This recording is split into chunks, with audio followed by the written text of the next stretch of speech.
Thank you. Right. Are you suggesting that someone's trying to make a real-life sequel? Stab 2? Who'd want to do that? Sequels suck. 2 in the box! Ready to go. We be fast and They be slow.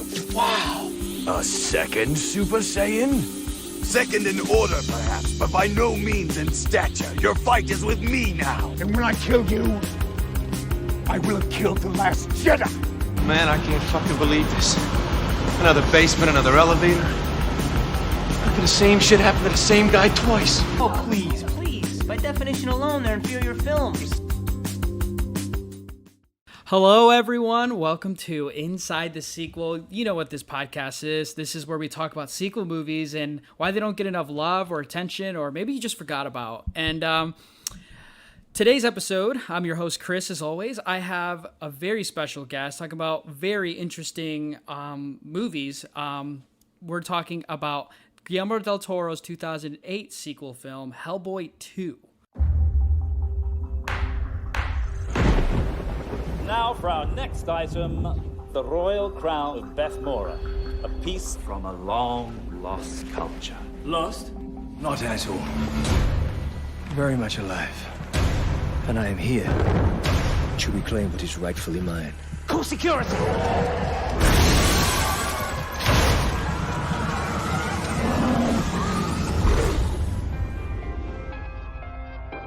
When our world is threatened, I have returned to wage war and reclaim our land. by forces beyond our understanding, our government turns to an elite, top-secret organization. We're moving up. We had over 70 guests reported. We have no survivors. Same story here, babe. Don't call me babe. Hey, I said, hey. Red, we have company.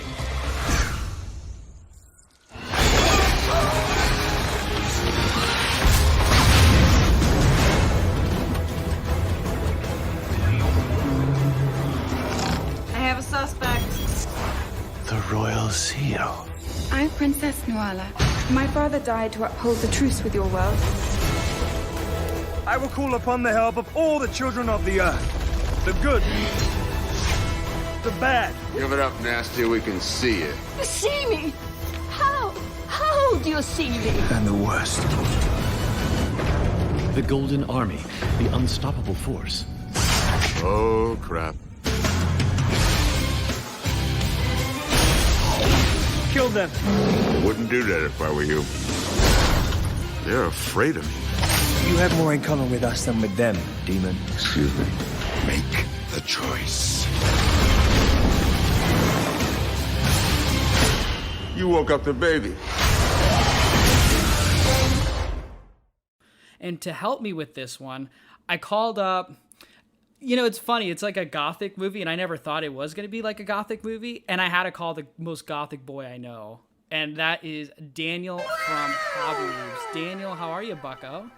Hey man, I'm doing really good. It's funny that you called me the most gothic person you know, because I am not a goth in any sense of the word. I'm currently wearing a bright blue floral V-neck t-shirt, and I've never worn black nail polish or anything like that. I don't know. But, I'm pretty sure in like college you were playing Mayday Parade. You had like black suede. You had military boots. No, you've got me mixed up with my wife, who definitely listens to a lot of Mayday Parade and Taking Back Sunday, and I don't know all the emo bands, but she listens to them.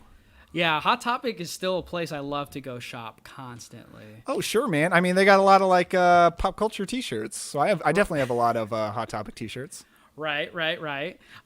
So yeah, you aren't the gothic boy anymore, but you're actually like you're the brushing off cinema now with your new brushing off. Yeah, I just brush them off. Who cares about movies, man? That's the angle I would take with these classic movies. I am thoroughly convinced Film Twitter pretends to like these old movies for the clout. I'm convinced. But these movies are actually like super entertaining. So like, why wouldn't you enjoy them for real? I just feel like people aren't watching them. They're just buying them and saying they watched them because they can prove. I have it on my shelf. Here's photo evidence right here. Why are you so cynical and distrustful? I have trust issues, man. You clearly do. No, but let's talk about Cobwebs. How are you liking like the new transition? I personally am a big fan of it. We did that Westerns episode with Mitch. God, you know, that was so much fun. It was educational too. I really like this new angle you took, man.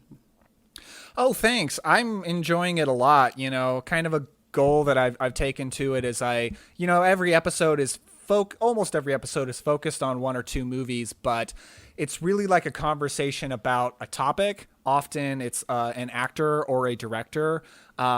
So like I recently recorded an episode with Michael Scott from Atkins Undisputed, and we talked about Mr. Smith Goes to Washington. And we talked about a lot of Mr. Smith Goes to Washington, but it was really like a bigger conversation about Frank Capra in general.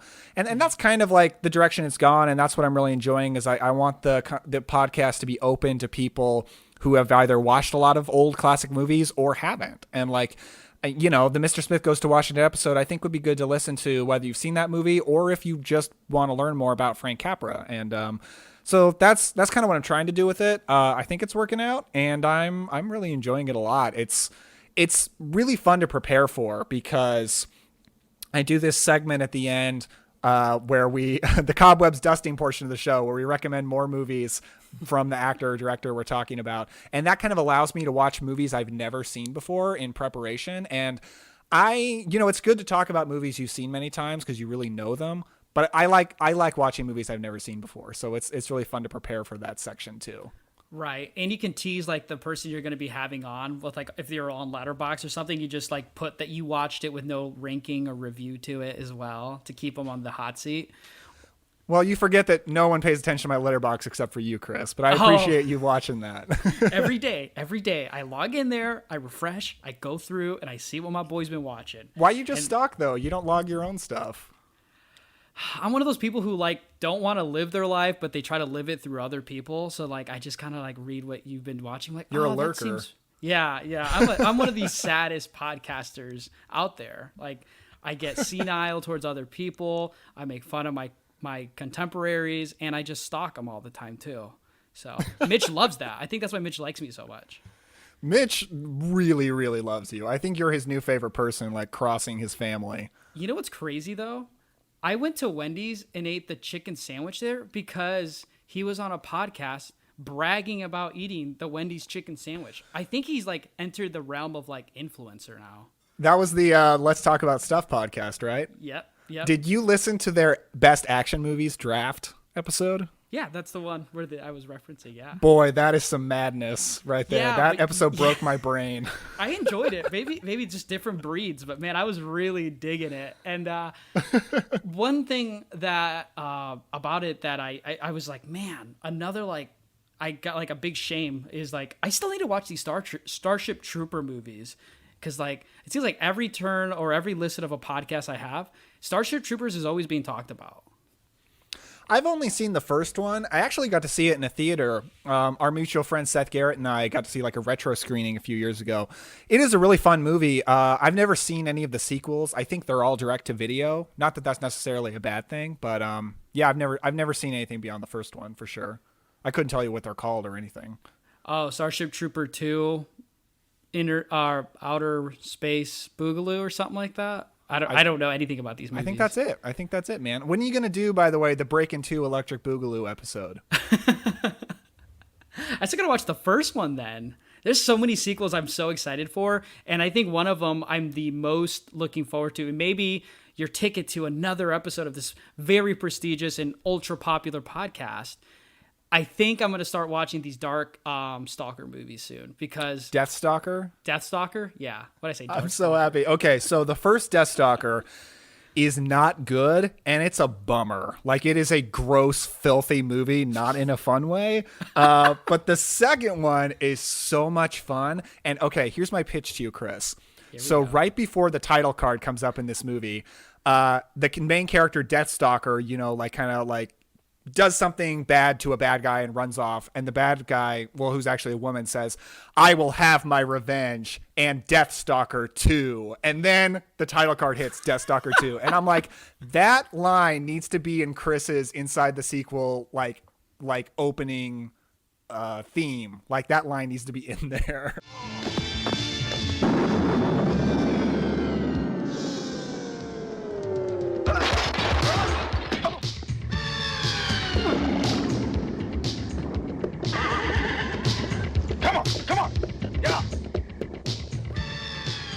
I'll have my revenge, and Deathstalker too. Because they just say the name of a sequel. I actually watched the trailer for it. I didn't know it's a Scream Factory release, so for my boutique label Cretans out there, get your hands on it. But yeah, I watched that trailer and it looks sweet.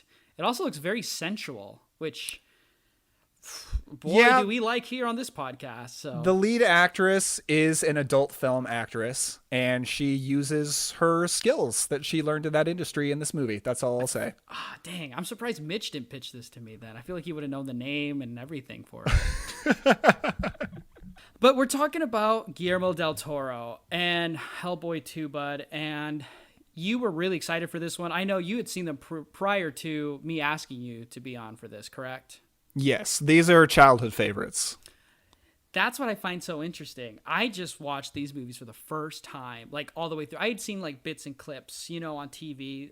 For some reason, when I was growing up, I saw them on TV a couple times and never followed them through. But now finally, like owning them and watching them, boy, these would have been like the craziest movies for me as a kid. Like I would have been all over this shit. This first Hellboy came out in 2004.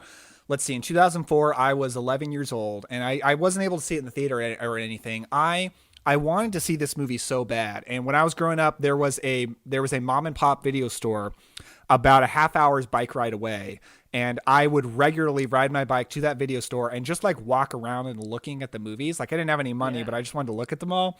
Yeah. And there are two movies that I would look at the most, and they were The Punisher, starring Thomas Jane, which I wasn't allowed to watch because it's rated R and extremely violent, which also came out in 2004, and Hellboy. And Hellboy, I never even asked my parents if I could watch because I grew up in a very Christian household and I was afraid to ask them if I could watch a movie where a demon is the hero, but I wanted to see it so bad.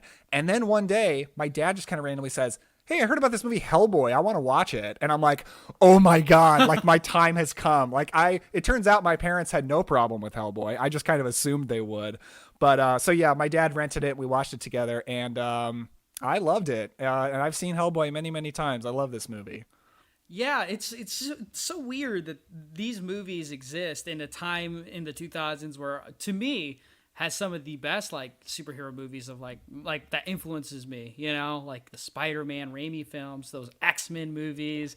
And then for this one, it's 2008 for Hellboy 2. You get Iron Man and The Dark Knight released that same year as well. Yeah, it's wild how Hellboy 2 is the best superhero movie of 2008. Yeah, I'd probably agree with you there too, easily. And the thing is, it's Del Toro that's directing these movies. And I didn't get really into Guillermo's filmmaking until when I saw Pan's Labyrinth, I think in like senior year of high school, and then I started watching more of his other things. So I've seen Kronos, I've seen Pan's Labyrinth, obviously multiple times. And then when Shape of Water came out, we saw that multiple times. And now, I watched Hellboy 1 and 2. I'm still have yet to finally go through like the Crimson Peak film. And I know you did an episode on The Devil's Backbone. I still need to mark that off my list, but, when you think about Del Toro and his filmmaking, like he's such an ultra nerd for like fantasy, and he's such a has such an eye for like imaginary detail, and like this is like so ripe for him. But I still cannot believe these movies existed at this time. They're just so different. I know. I was really thinking about that when I just rewatched Hellboy, and that movie is so much weirder than like anything that the MCU has just recently like gotten the courage to do. Like the MCU has just recently started to get a little bit weirder with stuff like the Guardians of the Galaxy movies. But man, Hellboy 2 is such an eccentric and interesting blockbuster, the kind of which we just do not get very often. I was just pretty blown away once again by how unique that movie is. And I don't say this very often, but about like comic book movies or something, but I just can't imagine any other director pulling off this property. If we're so lucky that Del Toro was attached to this. Yeah, and he's such a comic book nerd. He loves his old monster movies, and you get at least when I was watching, I got like vibes of like some parts of Frankenstein in it, and then you get some like demonic heaven and hell, which I feel like was like a weird like trend in the 2000s with like you got like Legion that came out, and then you got like a few other movies. Ghost Rider. What's Constantine Jonah came Hex. out? Yeah, Jonah Hill, Constantine. Like it was weird. Like there was a literal battle for heaven and hell on earth with filmmaking at this. That's true, man. Decade.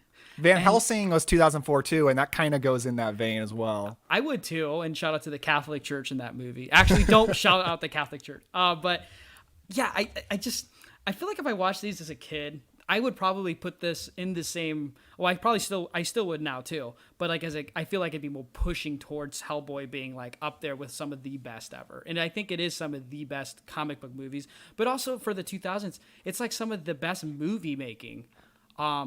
For the decade, both movies, they're so incredibly gorgeous movies with the dark shadows, and you get a lot of like blue lighting in the first one, and you get a lot more yellow lighting in the second one, and it's just like so vivid. It's just like dreamlike. And you get so many different, like, how do you, especially for a comic book movie, just a movie that juggles so many like themes that are borrowed from older monster movies and fantasy. Like, I think you said one time, which I really like, when you watch a Del Toro movie, it feels like watching a fairy tale. And it's so true. Yeah, the Hellboy movies they work for that. And the first Hellboy movie is really, really good, but it has problems, I think. And I think Hellboy 2 is the perfect kind of sequel in that it takes everything that's great about the first one, keeps it, and then takes everything that didn't work about the first one and either improves it or just gets rid of it. And so cat out of the bag, I think Hellboy 2 is a better movie. Yeah, I saw you had talked about that, and after watching the first one, I was like, how is it? Like I was surprised. I was like, how is the sequel going to top this movie? And this Hellboy 2 is just as strong, if not stronger. I'm with you there with the first Hellboy. I really like these movies. And they're at 2 hours. Some of the fastest 2 hours ever, like for both movies. I like watched them in days apart, and like I was surprised how quick they were over. I was like, what? Yeah, something that really helps that, I think, for the first movie is, first of all, I think Hellboy as a character, he has just like one of the coolest superhero origin stories in that, like, he literally crawled out of hell and then was just raised as a man here on Earth.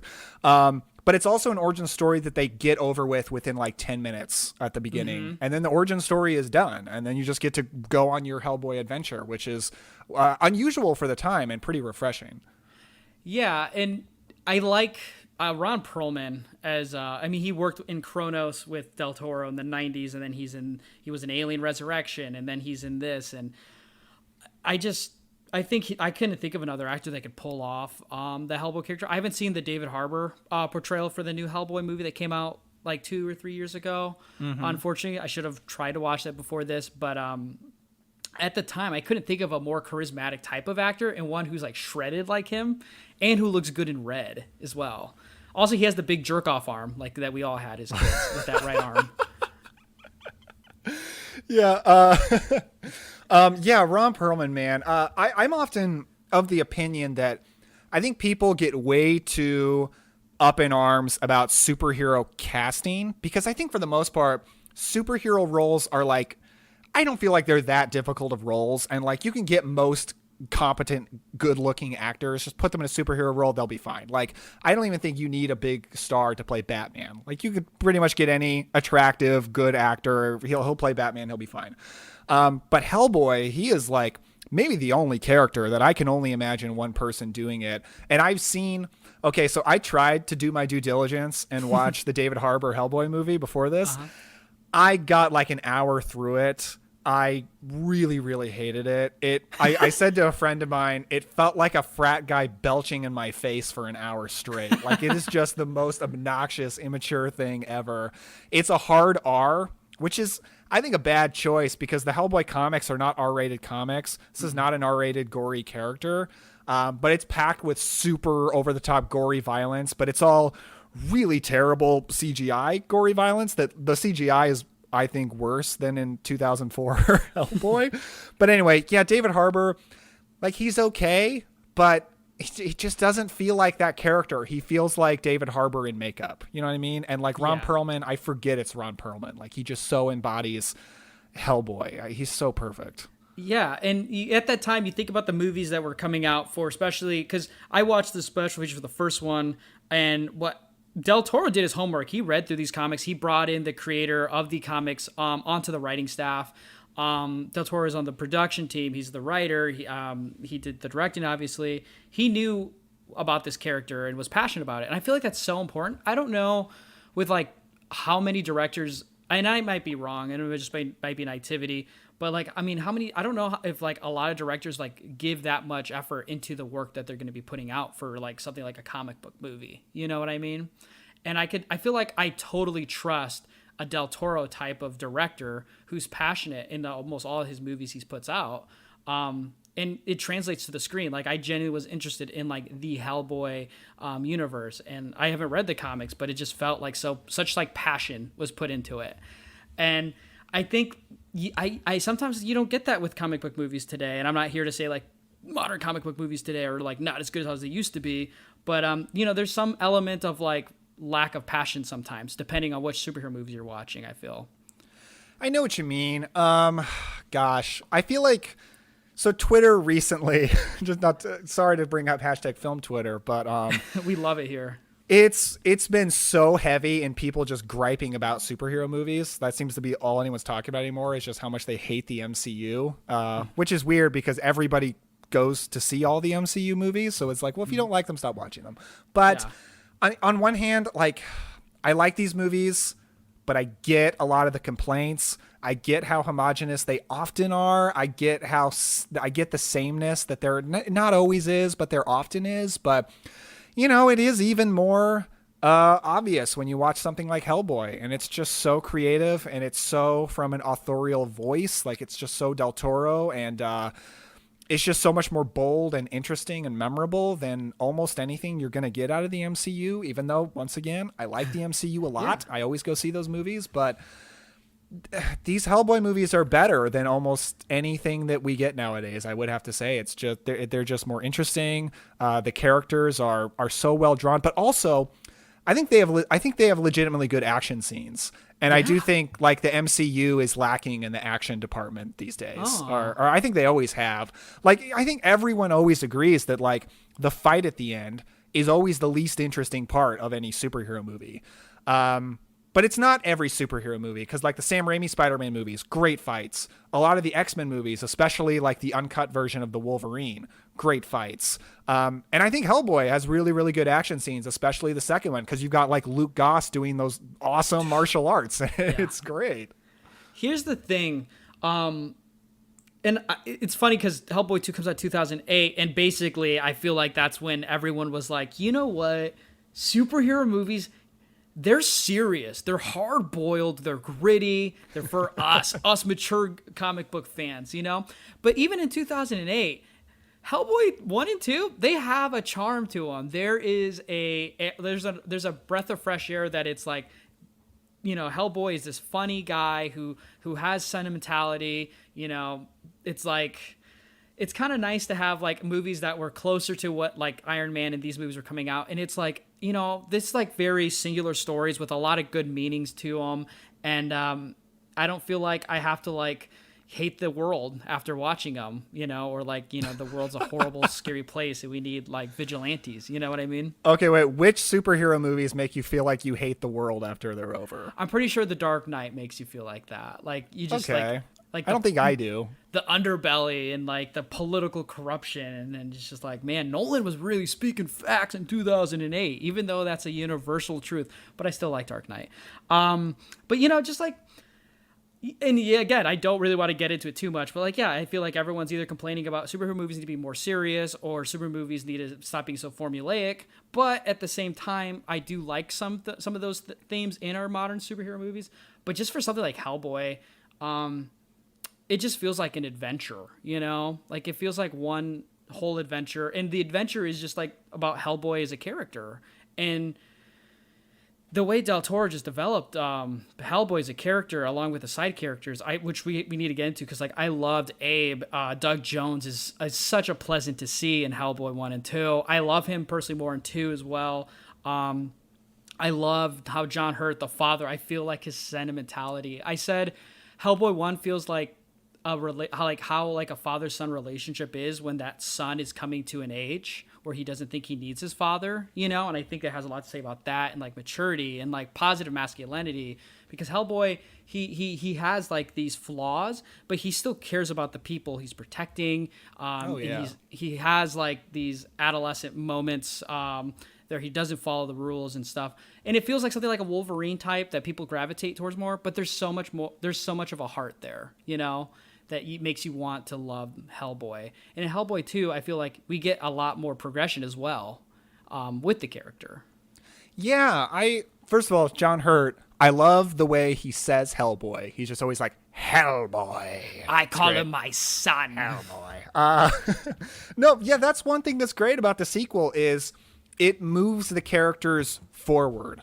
There are way too many sequels, I think, that kind of reset the characters back to square one so that they can perform the same arc again. Star Trek Into Darkness is really, really bad about that. National Treasure 2 is terrible about that. They spend a whole movie getting Nicolas Cage and Diane Kruger together, and then National Treasure 2, it's like, oh, they're broken up. Okay, now they need to get together again. Isn't it funny they break up in that movie?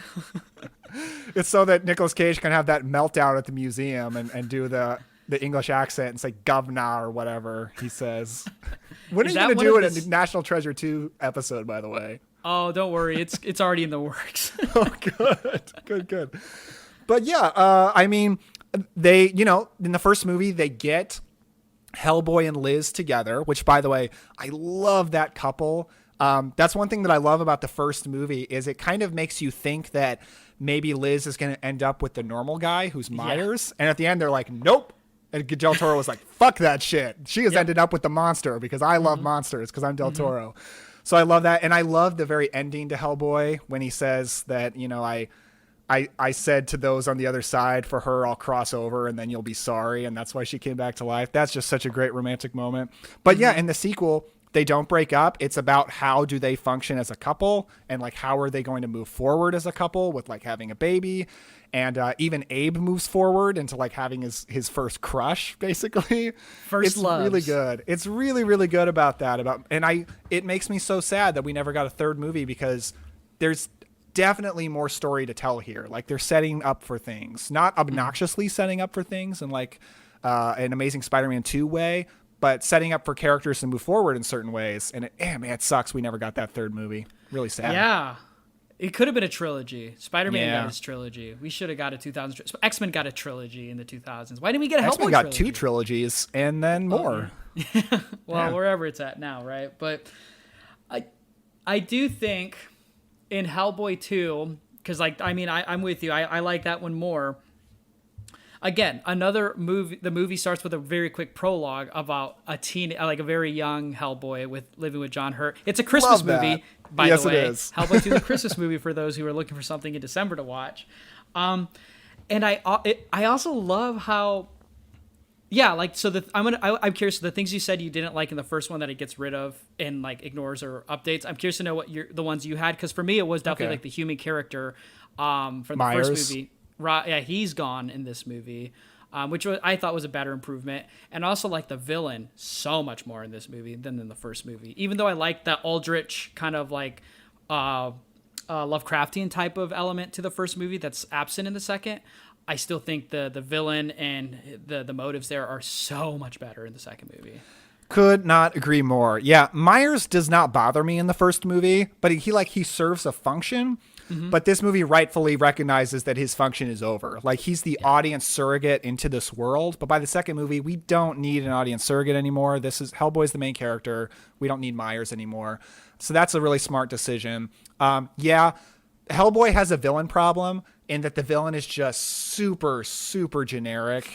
And he just has the most ridiculous dialogue. Like, everything he says is like, the souls of fallen angels will cry into this vat and it will birth darkness. Like, that's every line out of his mouth. And you're just like, okay, man, just Relax, you Russian Nazi demon lord, whatever you are. I do love Klaus. Is he? No, he's not Klaus. The metal guy with the knives on his arms. That dude is awesome. Very cool character design, which you only get, I feel like, in Del Toro movies. And he's so creepy. Like the autopsy scene in that first movie is great. Straight up horror. So cool. Yeah. But in the second one, it's so interesting that they give like a prologue to the beginning of the world and basically bridging like all this fantasy element on top of the demonic. So it feels like the first one's more demonic. The second one is more like fantasy. You know, you get trolls, you get elves, you get dwarves, and it's all in New York, the melting pot, you know?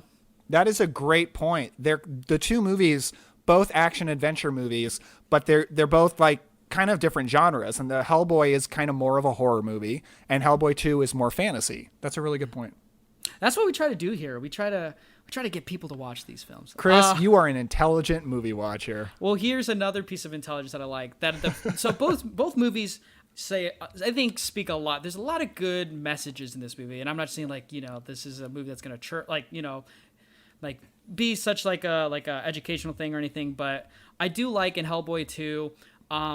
It covers again, it's a continuation of the Hellboy character. We end the first movie. He realizes what being a man is. His father is gone, and in this one, it's about that point in a man's life, like how do you manage a relationship, the road to fatherhood, because he's scared of something big to happen. He's dragging his feet. Liz is always saying like, you're not changing how I want you to, because he's still doing the same old stuff that she's tired of because she's pregnant, right? Kind of a man-child, yeah. Yeah, and also what I love is the movies take place in New York, whether that's on purpose or not. But like I love how we talked about it in TMNT 2 as well. But I like how like these different species live in New York, which is known as such a big melting pot of cultures and ethnicities, and it's always the less desirables as being like the main characters, and like they're the ones who are helping these people who don't appreciate them, you know. And it kind of gets rid of these ideas that we have about them. And I feel like Hellboy 2 does that so much better, because like there's that part where they go into the troll like marketplace, you know, and it's basically like a opposite of New York in a way, which is so cool. And it has so many different, even though they're all trolls, they all feel like different cultured trolls, which I feel like only Del Toro could do. They're speaking different dialects, you know, same language, different dialect. And you get one with a tumor baby that's talking the whole time too. I'm not a baby, I'm a tumor.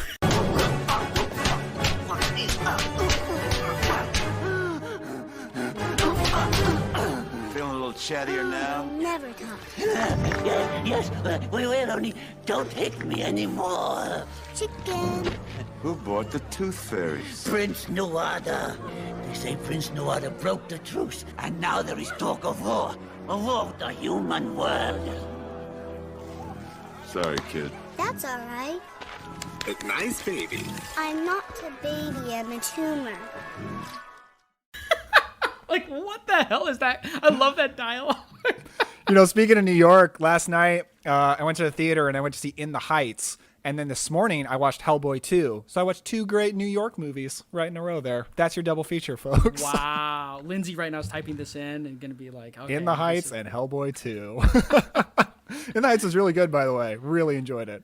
Oh, I haven't seen a new movie in like forever, I feels like. That's what I thought. I don't know why. Right before we got on the call, I was thinking, like, when's the last time Chris went to the theater? Was it Tenet? No, Godzilla vs. Kong. Oh, of course. That's right. That's right. Yes, sir. But I really like the different. Like, I'm glad it didn't take place all in New York, like in the first movie, and in the sewers of New York. You get like a whole different world in this one, and it felt bigger. You know, it felt like more world building without feeling so massive. You know. Yeah, these movies are so good at world building, but not stopping for world building. Like they're not obviously setting things up. They just play things out. It's like the first John Wick movie. First John Wick movie sets up a world so well without ever stopping to explain it to you. They just walk through that world and you just take it in. And that's what Hellboy 2 does as well. Yeah, and I love how, like you were talking about CGI earlier. This movie, man, all the practical effects, like in the opening with the prince and his I guess his bodyguard is like all practical in like the auction house and stuff like that. That's basically the catalyst for Uncut Gems. I feel like when they're just auctioning all this expensive jewelry and everything. You and always have to bring up Uncut Gems. But it's like the costumes look so good, and I'm like, man, like this is 2008. This looks amazing. It's like not all CGI. That big monster is practical because I wasn't sure. I actually thought it was CG. In that scene, he is, and then in later scenes, he is CGI. Okay, yeah, the effects are better in this one. The first one has a lot of spotty CGI, which I forgive. It's 2004, but the effects look a lot better in this movie for sure. Yeah. Hey, I was a bit curious though. Like the character that's like basically working like the intermediary between like the government and Hellboy's Manning, the bald guy. Yeah. Yeah. Is it me or like he's funny, but like I could do without him for most of the movie? Well, I think that's kind of the joke is that you can do without him and Hellboy can do without him. So he's, I like him. I like that Myers is basically replaced with him. Like he is in the first movie too, but he has a bigger role in this movie. And he's a fun punching bag. You know, if anybody has ever seen the Dick Van Dyke Show, I'm referencing a sitcom from the 1950s, which I really enjoy. There's a boss at the TV station where Dick Van Dyke works, and he's this bald guy, and he basically just exists to be made fun of by one of Dick Van Dyke's coworkers, and it's just always making fun of him for being bald or something like that. And that's basically what Manning is, and like he's a big joke, and I think it works. I think the actor is actually canceled now. I'm not really sure. I don't know the details, but I think he works in this movie. He was in Justice for All with Al Pacino from 1979. He's one of the lawyers. Oh, wow. That's a long time ago. And he should have been canceled for that movie too. Like he's a pretty slimy guy. But maybe that's why I was also like, oh, this guy. Man, also we talk about like Hellboy and his story and stuff. I loved Liv in the first movie, like how she was just like this really like isolated character, a little bit emo type, you know, it's 2004. Real emo, yeah. Yeah, and in this movie, she still has that flair to her, which I really like, but it's a little like she's more opened up. And same thing with Abe in this movie. He's more opened up. They're not just like you know, they're still well built in the first movie, but in the second one, I feel like I know so much about them. It's one of those sequel movies where it's like I just slide right in and I know about these characters and like I want to know more. I spend time with them, and you get a lot of that in this movie. There's a lot of hangout in this movie. Yes, yeah, they are such a great trio, you know, like up there with like Luke, Han, and Leia. Like this trio is so fantastic. I love these characters, especially in this movie. I am also a huge fan of Selma Blair as Liz. Really good in the first movie, but you're right. Like she moves forward in this one. She's even better in this movie. Her fire has gone from blue to orange. I'm not really sure why. That goes along with like the whole color scheme of the movie changing, like you kind of set up at the beginning. But yeah, like she's so fun, and I mean she's a great like grumpy emo character, which Selma Blair does a lot and does really well. But she's the perfect kind of person to be Hellboy's love interest, and I just love how they so obviously care so much about each other. And like she may rag on him from time to time, and he deserves to be ragged on from time to time and have his ego taken down a few pegs. But they like when in their quiet moments, they care about each other so much, and I just really love their relationship. Yeah. And you know, to because we got rid of a character, we add a new one. We get Kraus. And who's voiced by Seth MacFarlane. Oh, I forgot about that. You're right. And you know, weird. When I heard his voice when he was talking, I was like, I swear I know this voice from somewhere. And you know, once I saw the title cards with Seth MacFarlane, I like totally get that.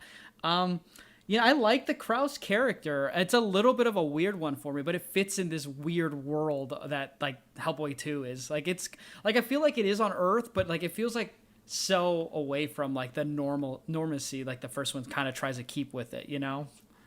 Yeah. Like, you know, one thing I like about it is Manning sets up like, oh, we're going to get a new guy. We're going to have a handler coming in to handle you. And like, you're totally expecting another Myers. Like you're totally expecting another generic white guy, clean shaven, suit, 1950s haircut. Like that's totally what you're expecting. And in walks in Kraus, this metal suited gas monster thing with a ridiculous German accent. Like it's just Del Toro doubling down and being like, we are not interested in normal people in this movie. We're not dealing with normal people. This movie is all about the weirdos, and I love that. He keeps the theme that he had in the first movie where it was more like creatures. It's more demonic creatures. And in this movie, it's more mechanical. Like there's so many like the opening is like clockwork. And in this movie, you get Kraus, who's like a robot type thing. You get that with the Golden Army. You get that with the elves bodyguards, which we got to talk about just the elves and the villain of this movie and his sister.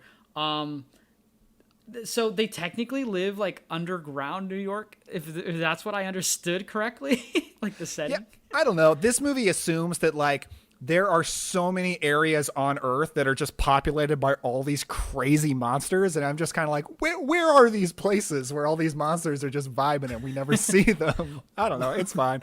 I can totally suspend my disbelief for that. It's all good. But yeah, so you were talking about the insane like movement that the prince, I forget the actor who plays him. It's Luke Goss as Prince Nuada Silverlands. And my God, I mean, I would call him my king because like he's such a cool villain. He's awesome. Like man, like imagine if like that's exactly what like watch Hellboy and then watch Hellboy 2 and you'll understand what Hellboy was missing. It's this guy and like this type of villain. He just so good. I love like the relationship with the sister. It feels like a healthier relationship than like Joaquin Phoenix had in Gladiator with his sister. See, I felt like it was a very similar relationship because he has some incestuous moments in this movie where you're like, oh, you kind of want to bang your sister. Like I'm feeling a vibe here and it's creeping me out.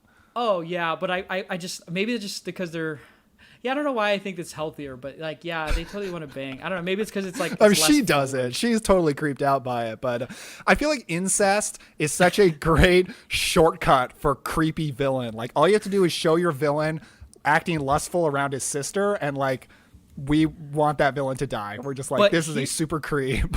But what's weird is they're attached to the hip, like with their feelings. So like, if he wants his sister, he technically wants himself, though, right? I don't know. I don't even want to think about that. Holy crap, dude. Del Toro's like onto something there. This guy is a narcissist. He wants to bang himself, technically. You know, that's not a shock. That's not a shock, I guess. Yeah, I mean, he's a good-looking guy. But yeah, so you were saying like, where are these like monsters at? For me, it was like, oh, throughout this entire world, there's just so many different things we haven't even yet discovered yet. And we get so many like different types of like species. Like the prince throws like a seed and you get a kaiju plant. It's just a jumping bean. Yeah, I thought you would appreciate the kaiju there. I thought about you. I did love that. And it broke my freaking heart like any Godzilla movie would too, with the demise of that monster. I literally kept thinking like, oh, what if it lived? Like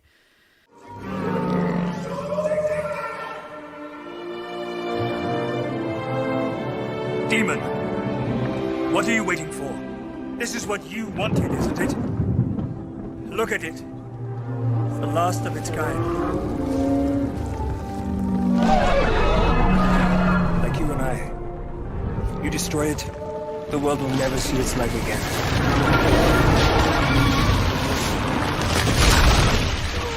You have more in common with us than with them. You could be a king. Shoot it! It's getting loose! If you cannot command, That's an order, Agent Hellboy! then you must obey.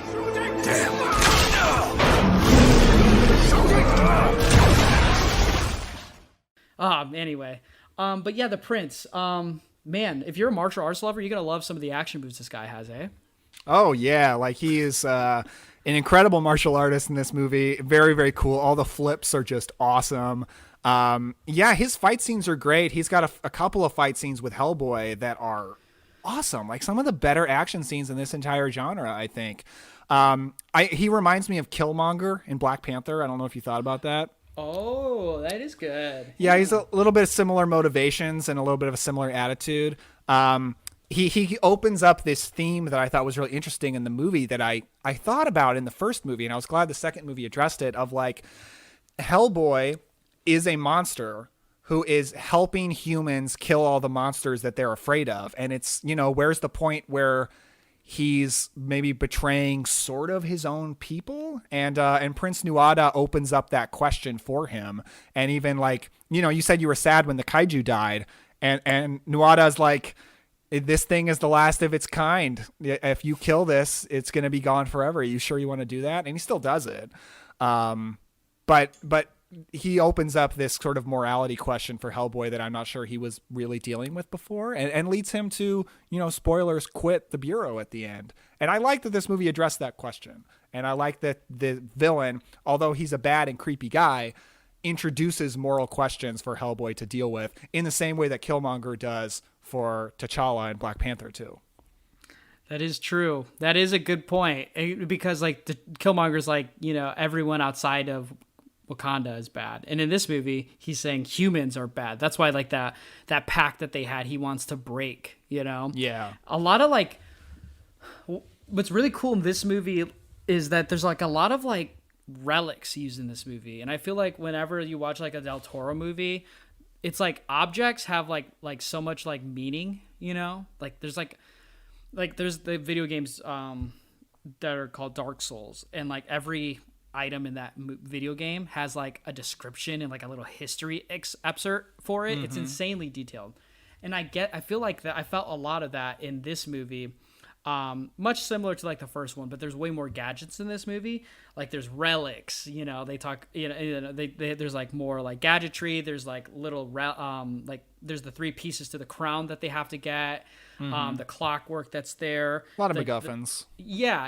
And like with the Tooth Fairy segments in the second movie, they're trying to hang on to these things. And I really like how they explain these things like so quickly. And it feels like these items like serve a purpose to the story itself too. You know what I mean? And I feel like a lot of times this a movie like Hellboy 2 could have easily been like, I got to get object A, B, C to get to point B, and this movie feels like a journey for him. And I don't feel like that's ever been like a thing in superhero movies where it's like they were totally cool with letting the villain get all the pieces. I feel like a lot of movies like this would make it like the villain, it's like reveal at the end, he gets it, and it's like all hell's gonna break Infinity Stones. Yeah, exactly. And in this movie, they kind of just let him get it. They kind of withhold one of them for as long as they can. But then once Hellboy gets pierced, and that beautiful scene where they remove his wound. Ooh, I got thoughts about that. Yeah, I just I felt like, man, like this random little spearhead like has so much like emphasis to the story because it could legitimately kill the hero, but then it's also like the more you pull it, the more it's gonna go inside you, and it's just like such an interesting facet of like Del Toro storytelling, because like you get something like Kronos, like the little beetle that keeps blood, is like such an integral part of that movie too. I don't know, just a weird thought I had when I was watching the second movie. I don't know, maybe just because of that Dark Souls video game. But anyway, I kind of get what you're saying. I don't feel like our heroes ever have like a great understanding of this elf world or whatever they're called, and like what exactly he wants and how he's going to get it. But that's why it's good that Princess Nuala is on their side, because she's kind of there to be their way into this world and kind of explain things along the way. Not that she's just an exposition character, because she's not. She's an adorable character, and I love her relationship with Abe. Abe getting his first crush and everything. They're very, very cute. Abe is adorable in those scenes, and it leads to maybe the best scene in the Hellboy franchise, which is Abe and Hellboy getting drunk, listening to Barry Manilow, I Can't Smile Without You. I mean, that's just a wonderful, wonderful scene. Yeah, that's where Heath Holland was like seeing the CD and being like, you see, we got to hang on to CDs now, because look, you could have this kind of moment with your boy. Liz wasn't about the physical media. She's like, you never listen to this. You need to get rid of it. And he's like, oh, 8-track was the best. Is that what it was? The 8-track? Okay. He said 8-track was like the best or for something. We all love Hellboy because he has a bunch of cats too, and we're cat boys. So yeah, we are cat boys, and I love that he always has all these cats around. It's just so great. He's got so many quirks to his character. He's so lovable. I just love Hellboy. I mean, he's kind of a grouch. He's a little bit of an asshole sometimes, but he's so warm and lovable, and I just want to give him a big hug. Just love Hellboy. Yeah, and I love him, like you were talking about Abe. Him and Abe, I feel like they're more like, they're buddies more in this movie than just like having jobs in the first movie, but also being friends because they're living together in this in this thing. And this one, they're more, but he's like, oh crap, you're in love. Take a beer, and you get Abe drunk and stuff. Abe's like that one friend that never drinks, but like when you get him drunk, you're like, oh shoot, like things are gonna happen. Yeah. I think it also helps that I don't know if you know this, but Doug Jones voices the character himself in the second movie, but in the first movie, David Hyde Pierce voices him. So there's maybe like a little bit of a disconnect between the voice and the character, but there isn't in the second movie. So I do think he's better. It's kind of like how Zac Efron got to do his own singing in High School Musical too. Oh. There's another episode for you to do. I haven't seen the second or the third one. I've never been a High School Musical fan because I'm a man that likes all these like really cool big things. I don't like musicals. You might be a little young for High School Musical, maybe. I don't know. I feel like that was always like the biggest, like, it's almost like Twilight in a way where it's like it was mostly guys bitching about these movies that were really popular, like High School Musical and like Twilight, because they felt like it was like not overtly masculine ever. And I'm like, okay, like, well, this is like super popular, more popular than you in your opinion. I don't know if this is true. I hope it's true, but I feel like maybe 50 Shades of Grey was the last gasp for dudes just constantly throwing fits and whining because something that women embrace is popular. You know, it was Justin Bieber and High School Musical and Twilight. You're right. I think you named them all, which is just dudes constantly throwing fits because like, this isn't designed for me. And, you know, with the 50 Shades of Grey movies, you always had all of the male 20-something movie reviewer YouTubers just like going on rants about how bad these movies are. And like, I just want to shake them and be like, these movies are not for you, dude. You need to watch movies that are not 50 Shades of Grey. Stop it. Oh, I totally thought they were watching them. last. I thought they were just watching with envious eye because like, man, this guy's getting laid and he has all this money and I don't have any of that stuff. I'm just recording a YouTube video on hertastic reviews and being a big virgin. That's probably in there. That's probably in there. Yeah. I should have made one of my first YouTube videos about why the 50 Shades movies are some of the worst movies of all time and why Twilight ruined cinema. I should totally do one of those. These guys all love Batman because Batman's the virgin version of Christian Grey. Virgin. The virgin Christian Grey. He just punches people, whereas Christian Grey gets laid. Right, but I totally feel like Ben Affleck's Bruce Wayne was totally getting puss. No, yeah, he woke up in bed with some random woman who we never see again in Batman vs Superman. I was like, holy shit, Batman actually got laid, which he does in Dark Knight Rises too. You know, let's give him credit. It took him 3 movies to get there.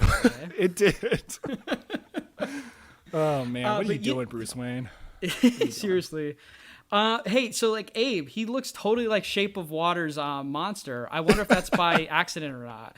Yeah, I mean, Del Toro just really had that on the brain. He probably just loved Doug Jones's performance as that creature so much. He's like, you know what? We're going to do this again, but you're going to be the romantic lead in a romance movie. And that's what we're going to do. It's a spiritual sequel. That's actually just a nonverbal Abe that's fallen in love. Maybe it's like a prequel before he learned how to talk. Because the monster in Shape of Water loves eggs, and Abe loves eating hard-boiled or whatever kind of eggs they were in. Now that I think about it, doesn't the Shape of Water takes place in the 1960s? So there you go. It's a prequel. Like clearly his design changed a little bit, but you know, we evolve over 50 years, whatever. So yeah, prequel. I think it works. And Hellboy 2 shares something with Shape of Water. It did get an Oscar nom, but I guess Shape of Water won one. But Hellboy 2 got a nom for Best Makeup. I don't know if the first one got any, but I didn't know that. Why didn't Ron Perlman get a Best Actor award? Good God. Dude, I would have given it to him. He rules in this movie. And speaking of Best Makeup, my favorite piece of makeup of the movie is definitely also Doug Jones, but this time playing the Angel of Death. That is a beautiful, incredible sequence. Yeah, talk about like the chilling, like demonic parts that were all over in the first one. You get that in this one. Even the troll with no legs kind of creeped me out a little bit. Like it's literally just a stump guy. And yeah, I've seen that image in like thumbnails and like other things and not knowing where it was from. And then watching this, I literally pointed at like DiCaprio and I was like, there's that image. Now I know where it's from. Just so chilling. And it reminds me that the no legs cart guy reminded me of a character in a Western. Like he would have been played by Walter Brennan and just would have been the guy who comes in and is like, well, I'll show you where you can find this area, blah, blah, blah. And that's, you know, they just turned him into a troll in this movie and that's what it is.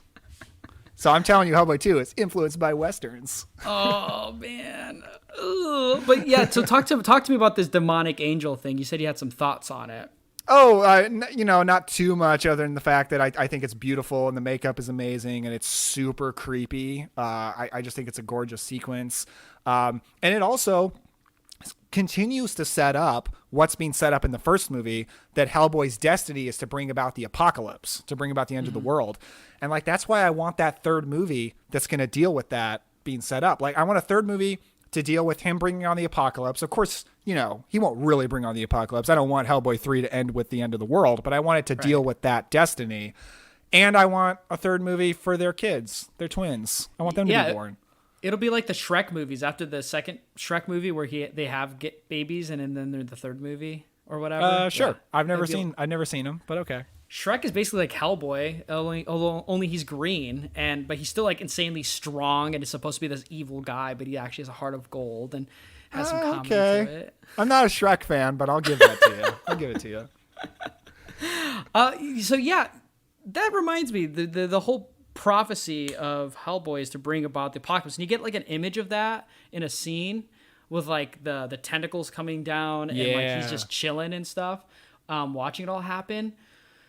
And you get none of that really in the second movie, except with that angel of death where she says like his prophecy will be fulfilled, and Liz is like, I don't care, like help my boy, I love him. I love it when it says choose the world or him, and she just says him, and I'm like, oh, I love this romance. Yeah, gets me in the heart, man.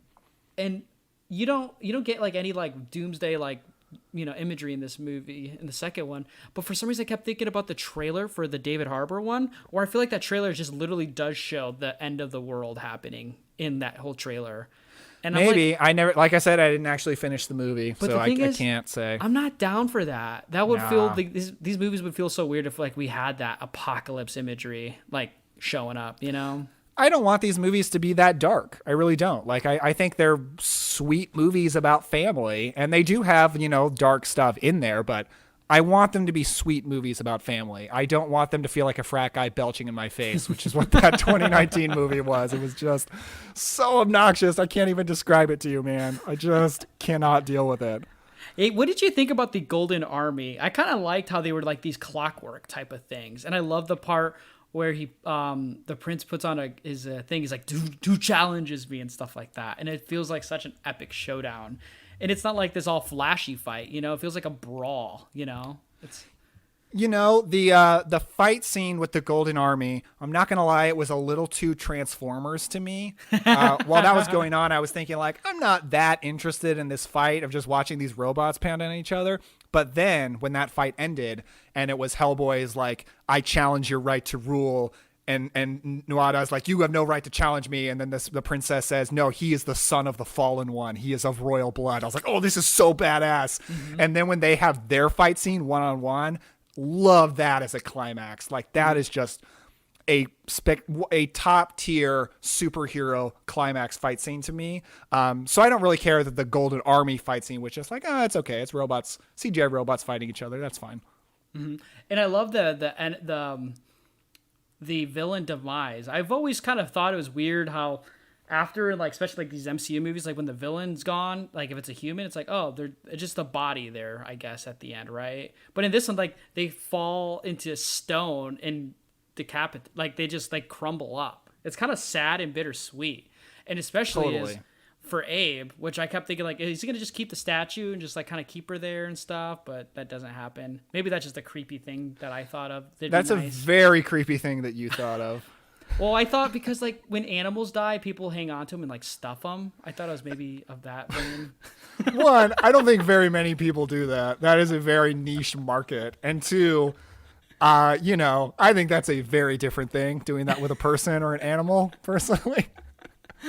What are we talking about? Oh yeah, dude. So there's a thing where any pain that one of the twins feels, the other one will feel it too. Yep. So this brother, this prince, he's this all-out warrior, dude. How stressful would it be for the princess every time this guy goes into battle and she's just like, if he dies, I'm gone, or if he gets punched in the face, I'm gonna feel like I got punched in the face. Like, I would be so pissed off at that guy for being a warrior. I'm like, can you not just stay home? Can you just be an accountant? Because I don't want my life risked all the time. It's so true. And like, he's obviously putting his sister in danger all the time too. Constantly. And he's not even thinking about it. But then he gets all shocked when he sees a wound on him when she stabs herself. I'm like, dude, you've been trying to kill her the whole time. You like, basically, yeah. Yeah. And you know what? Any movie that has like, because I've seen it before, like where like a prince or or like even like a brother, like if they kill like another relative for like power or glory, it always gives me like these like holy shit kind of vibes. You know, it's just kind of like, how the hell can you do something like that? Like so calculated. Again, Joaquin Phoenix and Gladiator. There's a lot of parallels between those characters. Like you put Joaquin Phoenix and Gladiator with Killmonger together, and you get Prince Nuada. And a Gelfling from Dark Crystal. All those together, and you get this guy.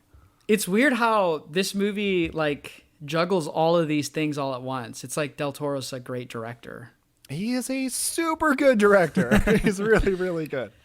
And I think this is a year after Pan's Labyrinth, isn't it? Because I'm pretty sure Pan's Labyrinth came out in 2007, was it? Was it?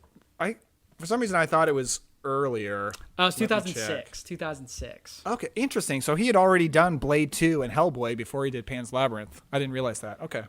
Which I haven't seen Blade in a long time, or at least Blade 2 especially. Did he do the first one or just the second one? No, he did not do the first one. He just did the second one, and they're very worth watching. That second one, I feel like you're very much in two camps. You're a Blade guy or you're a Blade 2 guy. I really like Blade, but I am a Blade 2 guy. It's kind of more of a monster movie. Like it leans on horror, I think, more. And the monster stuff is so cool, and the action is incredible. Like those Blade movies, like I don't know that it gets better for action scenes in superhero movies, you know, but they are more action movies than superhero movies, probably, if there's a difference, which is debatable. But yeah, Blade 2 is great. It's crazy how like I guess from what it sounds like with that, and then obviously with Hellboy too, it's crazy how he did such great action sequences in like these superhero movies, you know, that you don't really see too much of after. I mean, I never think of these MCU movies like hardcore action, and I guess even The Dark Knight is definitely not an action type of movie. It's more like gadgetry, not really, yeah, drama. It's influenced by Heat more than any action movie. Yeah, that's for a sure. great way. Yeah. And which some people call Heat an action movie. I personally don't, but debatable thing. Oh, that's a crime drama. Yeah, absolutely. Like I recognize the shootout in Heat is great, but you watch Heat to watch Pacino and De Niro sit in a diner and talk. Like you don't put it on for the shootout, in my personal opinion. Yeah. It's cool. He did Blade 2, and then he did, which is an action movie and a monster movie from the sounds like, and then he did a monster fantasy movie with Pan's Labyrinth, and then he does Hellboy 2, which is kind of a cute culmination of both of those type of movie making into one movie. Yeah. And then he didn't do anything until Pacific Rim, I'm pretty sure too, which is like in 2014. That feels like a long time for him. I think Pacific Rim was 2013, but it doesn't matter. It doesn't matter. 2013. But man, that's a long time between movies, especially since he did a 2-year gap between Hellboy 2 and Pan's Labyrinth, and it seems like that. I wonder what was going on then. That's interesting. I didn't know that there was such a gap. That's too bad, though. More Del Toro movies is always best. I always want more from him. He's one of those breed of directors where it's like it's a pretty safe bet. The movie's going to do pretty damn well, and he does well with a budget for sure. Like the practicals, the set designs for those things. Like I mean, it's almost unmatched. You know. Speaking of doing well, like as far as a box office standpoint, do you know if this movie was much of a hit? Like I wouldn't think it would be that big of a hit considering we never got a third movie, but I don't actually know. Yeah, well, the movie ends with, like you said, they quit the Bureau. So I'm wondering if Del Toro himself, or maybe he offered out to the writing team and the comic book writers if like they wanted to do another movie. Maybe he just respected that. I don't know. It made money. Its box office was $168.3 million with an $82.5 million budget. Okay, yeah, not bad at all. So just about doubles what it was made worth. So. I mean, maybe it was just I don't know. I mean, I like the ending of Hellboy too, but I mean, the way you said a third one definitely does sound like it would be worth the price of admission easily. it probably didn't have that much stacked against it in terms of trilogies for superhero movies at the time with like Spider-Man 3. And I know I love The Last Stand of X-Men, but like, you know, I'm sure Hellboy 3 probably would have just exceeded expectations on that end. Yeah, you got to do an X-Men The Last Stand episode one of these days. It'll probably be the last episode of the entire podcast because it's The Last Stand. We're all leading to this. And then at one point I'll be like, Charles always wanted to build bridges. I don't know. I've always loved that. You'll be like, this is the last episode inside the sequel, but then at the very end, your hand will move a chess piece. It'll be like, oh, maybe there's going to be another inside the sequel episode. Such a chilling ending to a movie. As a kid, I kept thinking like, holy crap. I said that a lot of times in movies where I was like, oh my God, that's crazy. Crazy end to the entire X-Men franchise. We never got another X-Men movie after that. It was The Last Stand. That was it, man. That's right. That's right. I love when these movies like kind of like have like these like endings and then like, oh, a couple years later they just do more movies of them. Friday the 13th, the final chapter. That's probably the most infamous one. But yeah, no, I really like Hellboy 2, man. It's honestly top tier cinema. Absolutely. And like, you know, I don't know. Is it weird to say that like, I feel like it's a part of me is like, I keep comic book movies on its own little file and then other genre movies on their own. But then a lot of times I feel like, no, like these comic movies, like they like, I don't know why people like put a name on them. I don't know if it's just like the society we live in today with movie making, but just like as a movie in general, Hellboy 2 is like kick ass. And it's such a genre bender that works so well when it probably shouldn't. Yeah, and I feel like I need to set the record straight here real quick. Please do. We're wondering what you're going to say. On my first episode of Inside the Sequel, when we talked about Pet Sematary 2, I gave you my top 5 sequels that I think are better than the original. Mm-hmm. Hellboy 2 was not on that list, and I think it was just because it had been so long since I had seen it. It would be on that list now. It would either be number 5, kicking out Bill and Ted's Bogus Journey, or it might even be number 4, bumping over Dawn of the Dead. I'm not sure about that. Or it would be number 4, bumping over Friday the 13th Part 2 for sure. I'm trying to think of what my list was. But yeah, I'm just saying it would be on that list now. Yeah, Hellboy 2 is definitely one of those top tier sequels. And you know what's weird? I just don't hear talk about Hellboy. You know, like I know you love these movies, and I honestly just wanted to scratch my back and finally watching these and have an excuse to talk about them. But I really don't see Hellboy talk really ever, especially like comic book movie conversation talks, as we're living in such a golden era of it. And then like, just like 2000s movie making in general. I just never hear talk, but it feels like it was such a big thing when it came out. They're old, and it's a franchise that has not really continued. I mean, it got a reboot in 2019, but it was a massive box office bomb terribly reviewed. So like nobody saw it. And even those that did see it largely didn't like it. Not completely. I know some people who like it. And I'm sorry to all of you people for me just trashing it, even though I haven't even finished it. So I realize that's annoying. It's probably Boozy's favorite movie now. Only if it's on Tubi. The bummer with Hellboy is normally when I really like a superhero, like I want another installment, like I want more movies with that superhero. But this is a really rare case where if it's not Del Toro and it's not Ron Perlman, and I think he's probably too old at this point, I don't really want another Hellboy movie. And like, that's not the case with any other superhero movie. Like, I'll take another Batman movie. I don't need it to be a certain actor. I'll even take another Iron Man movie. Like, Robert Downey Jr. was great, but we can recast Iron Man. Like, I don't think that's that big a deal. But I don't think I really want Hellboy without Ron Perlman. And that's, it's a weird, unusual thing, but I think it's true. Yeah, I need the right amount of cigar chain smoking with huge muscles, pecs. Massive pecs. Yeah, and a certain baldness to it he's not bald. He has like this really cool hairstyle that's like braided. Just on the sides. The top of his head is bald. This is bald cinema.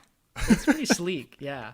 But yeah, I'd probably be stunned to see anybody that could pull like a Ron Perlman performance like that. I feel like we just don't talk about Ron Perlman enough as an actor. And his Twitter is absolutely goated too. It's always funny. Is it really? It's funny. He calls out all the bullshit. He should be just on here all the time and just calling my bullshit out. That's true. I think I've seen him get in Twitter fights with Ted Cruz before. Yeah, he's done that.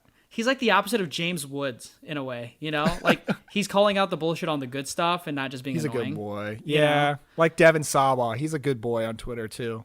We need more good boy Twitter boys, you know? We can be those boys. We can try at least. And you know what's great about, like, you know, bring it all back to your story of were you riding your bike, or you hitching rides from strangers? I don't know what it was to the video store. I was actually riding. I was a very little kid at this point, and I was riding I had a little motorized bike, like it's kind of like a motorcycle but battery powered and for little kids. And I would just cruise it. Let's see, how old was I in 2004? I was 11 years old. So I'm 11 years old riding this little bike over to the video store, staring at the VHS copy of Hellboy, like, I want to see that so bad. Might have been a DVD copy, actually. And Thomas Jane's The Punisher, which my dad did also eventually let me watch, and was disappointing, and I didn't like it. Dude, there's like...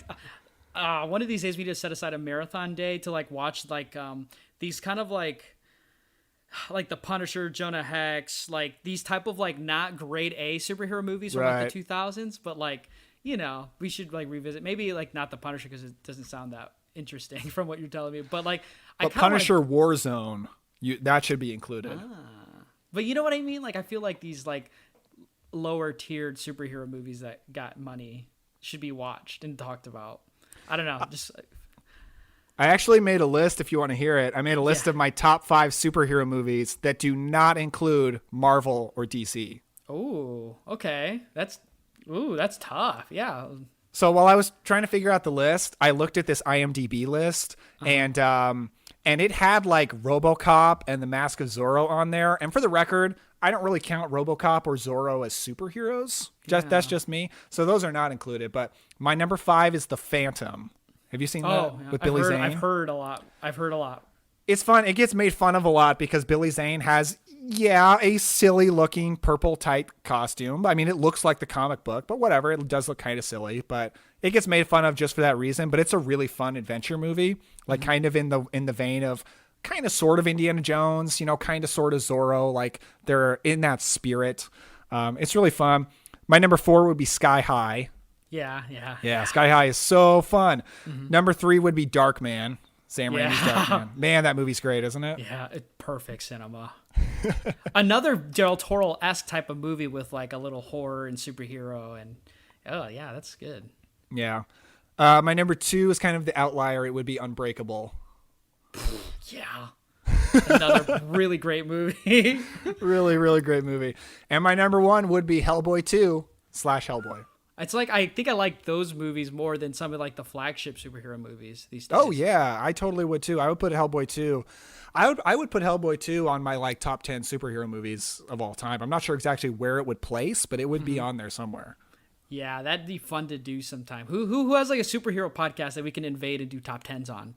And then shit on the MCU to join the masses.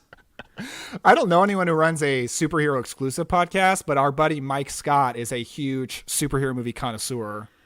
I just would be afraid to disappoint him, honestly. Here's one weird thought that I had, and I just kind of want to get it out in the open. So when I was watching Hellboy 2 and like obviously thinking this movie is top tier cinema, I kept thinking, man, it felt like Thor: The Dark World tried to do something of this sort of vein with these elves, and it was absolutely shit. And yes, I hate to be mean to a movie like that, but man, Dark World is horrible. I was absolutely thinking that too. Yeah, Dark World is one of the angriest I've ever been in a movie theater watching it. Like I hated it so much. And I softened it on it a little bit over time, but I recently rewatched it because Stephanie, my wife, is watching all of the Marvel movies that she hadn't seen yet. So she was watching Dark World and I'm sitting there with her and I was just like bored out of my mind. And I eventually just left. I'm like, this movie is unbelievably boring. And yeah, it kind of tries to be weird and fantasy and just fails at it so terribly. And the Hellboy movies succeed where Thor: The Dark World screws up, I think. Yeah, I just kept thinking that, and I didn't want to because I was like, I shouldn't even be thinking about this movie compared to Hellboy 2. But I was like, man, there is some similarities that it's trying to do there. Yeah, look at the difference between Luke Goss and Hellboy 2, this martial arts badass with an actual philosophy, and Christopher Eccleston and Thor: The Dark World just kind of stumbling around all short in his ridiculous makeup, just be like, oh, I'm a dark elf, and not really doing anything. Just looking constipated all the time. You know, it's so weird that we like criticize the MCU or people easily do it. I feel like hesitant sometimes, but I'm definitely not one to shy away. But it's so interesting to see some of those like earlier MCU movies and think, oh man, it's kind of crazy how we got to where we are now. Yeah, I mean, I like most of the movies. In fact, I think Thor: The Dark World is the only one that I think is like a terrible movie. I don't think any of the others are terrible. I just think the other worst ones are just generic. Like Iron Man 2, kind of generic, pretty sloppy. Spider-Man Far From Home is a movie that just I don't care about. Like I cannot possibly muster up an enthusiastic opinion about anything about that movie. Yeah. Wish it didn't follow in Endgame. That's just the thing. Yeah, that was a problem. Is another problem with Ant-Man and the Wasp, which I actually really liked, but it followed Infinity War. Mm-hmm. And it's like, this is too close to the mood of Infinity War. I mean, too close in time frame, but like too far away from the tone. Like, yeah. But, you know, we're at that age now where we can start reminiscing about the 2000s and think kind of like, oh, this was the time for these kind of like these movies that like we never would have thought like a cinematic world. We just thought sequels to one property or the other, you know what I mean? And also Fantastic Four, you know, that's another superhero that got a sequel as well. So underrated. I love that movie. It's not as good as the Hellboy movies, but I enjoy it almost as much. Yeah, I mean, like, it's crazy, like, how much those movies hold to our hearts, almost more than, like, most other normal movies, I guess you would say. Like, I don't know, I've always... Well, we watched them when we were kids, you know? Yeah. I always wanted to be this big red buff guy, you know, with a huge, like, hand cannon, you know? Okay. No, I have an important question about this. Are you ready? Mm-hmm. Okay, so imagine you are a heterosexual woman. Are you smashing Hellboy? Are you getting down with the big red? Hell yeah, dude. He seems like he would play with your hair after and, you know, just kind of make jokes about it all. I buy it too. And like sometimes, okay, so like Beauty and the Beast, I'm like, okay, I get that you fell in love with the Beast, but I don't understand how sex is going to work. Like that just, that relationship, I don't know if that's going to work out, but it doesn't matter because he turns into a person. But a human woman and Hellboy, no, I think it works. I think I could definitely see being attracted to Hellboy. And if there are any women out there listening who are sexually attracted to Hellboy, we would love to hear about it at Inside Sequel on Twitter. Please let us know if you're down for some red schmeat, because Lord knows we all would be. But the big thing was I was wondering why we didn't see Abe's like schlong. Like we kind of get a description of it in The Shape of Water, but I was hoping we'd actually get to see it in the Hellboy movies. Yeah, you know, normally you can only see schlong in an R-rated movie, but since it's like Fishman schlong, I don't know what the rules are around that. I don't know. We'd have to ask the MPAA. I'm wondering what their opinion is.